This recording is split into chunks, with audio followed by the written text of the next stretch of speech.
यदि आप ताज़ा गिराए गए पशु खाद को सीधे अपने खेतों में दबा देते हैं तो 3 दिनों के भी यह इसलिए है क्योंकि ताज़ा कचरा मिट्टी में तीव्र इसका अनुभव करने के बाद आप खाद को एक तरफ रख देते हैं, लेकिन गंध असहनीय होती है और पड़ोसी भी पास से गुजर, इसलिए आप गंध को कम करने के लिए कुछ दिनों के बाद सूक्ष्मजीव इसे तोड़ते हैं।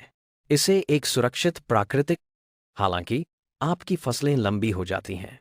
संयोगवश आप देखते हैं कि फल उन जगहों पर बड़े और अधिक प्रचुर होते हैं, इसलिए आप हड्डियों को पीसते हैं। जल्द ही फल स्पष्ट रूप यह पता चलता है कि हड्डियों में कैल्शियम फास्फेट की बड़ी मात्रा होती है, यह एक प्राकृतिक फास्फोरस नाइट्रोजन पत्तियों की वृद्धि को बढ़ावा देता है और फास्फोरस फलने को सुधारता है।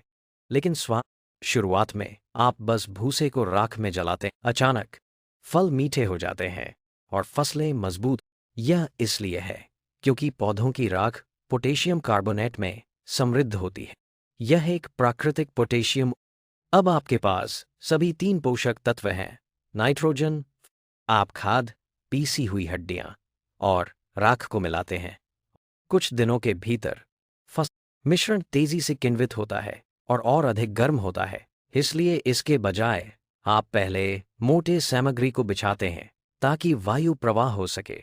सूक्ष्म जीवों फिर आप भूसा, खाद, हड्डी का पाउडर, राख और एक पतली परत मिट्टी को ढेर करते हैं। आप ढेर को खेत के बाहर धीरे धीरे किण्वित होने देते हैं।